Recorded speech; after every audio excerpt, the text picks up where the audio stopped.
de la Réunion, avec ses pitons, cirques et remparts, est un joyau classé au patrimoine mondial de l'UNESCO.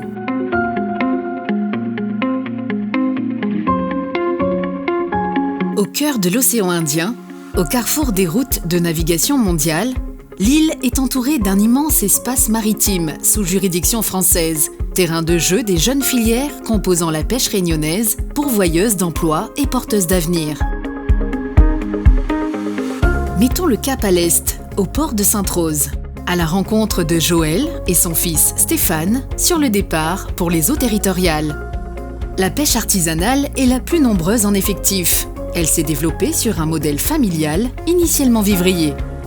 Cette filière utilise différentes techniques sélectives de pêche, garantissant la durabilité des stocks et l'extra-fraîcheur des poissons pêchés. Les pêcheurs s'appuient sur la cinquantaine de DCP ancrés autour de la Réunion pour cibler les espèces pélagiques, mais aussi les espèces de fond, tant prisées des Réunionnais, dans les creux, sur les plateaux et les secs.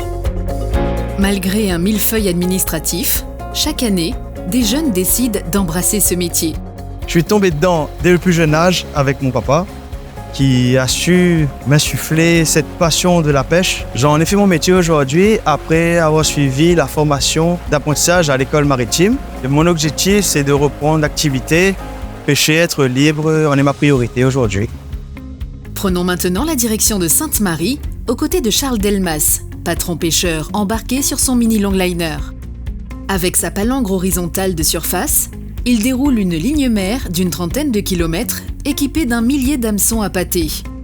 La garantie de fraîcheur du poisson pélagique pêché, espadon, thon et dorade coryphène, n'est plus à démontrer. Cette filière continue à se structurer autour d'une marque collective de valorisation de ses productions. Ils sont une trentaine, comme Charles, à s'être émancipés de la pêche artisanale vers la pêche palangrière, plus exigeante, mais aussi plus rémunératrice. C'est un pari risqué, après avoir pêché au DCP, de se lancer dans ce métier, qui est très onéreux à chaque sortie de pêche. Maintenant, chaque virage nous apporte son lot de joie et de déception. C'est le jeu, on s'y attend et on y est préparé. Faisons route à présent vers le large, dans les zones économiques exclusives de la Réunion et celles des pays voisins.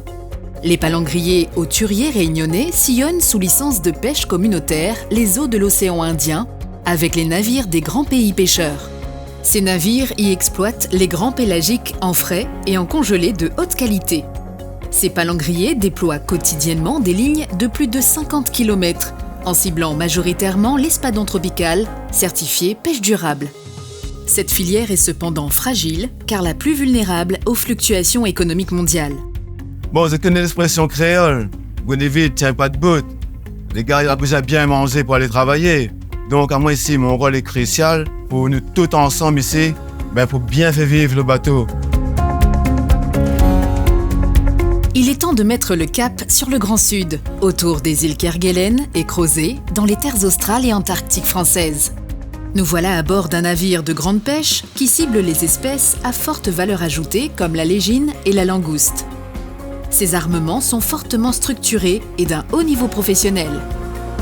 L'exploitation de la légine australe est un modèle reconnu de pêche durable et de gestion de la ressource, avec des quotas par navire et des observateurs. 95% de la légine et de la langouste pêchée est exportée sur les marchés d'Asie et d'Amérique du Nord.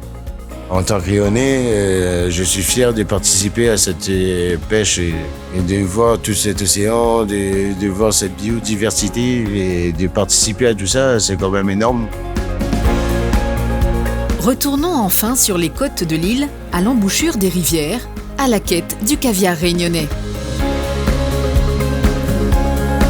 Bichic la montée, comme on dit ici. Activité culturelle et traditionnelle, la pêche à pied, à titre professionnel, capture au moyen de vouves les alevins de Cabot Boucheronde lorsqu'ils rejoignent les côtes et remontent les canaux.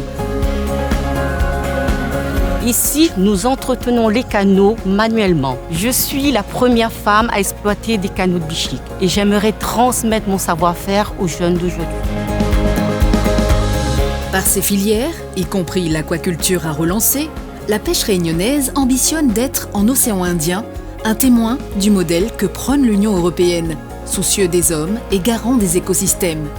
Elle veut y devenir une plaque tournante de l'exploitation durable des ressources halieutiques pour répondre aux défis d'autosuffisance alimentaire et de développement endogène de son territoire ultramarin.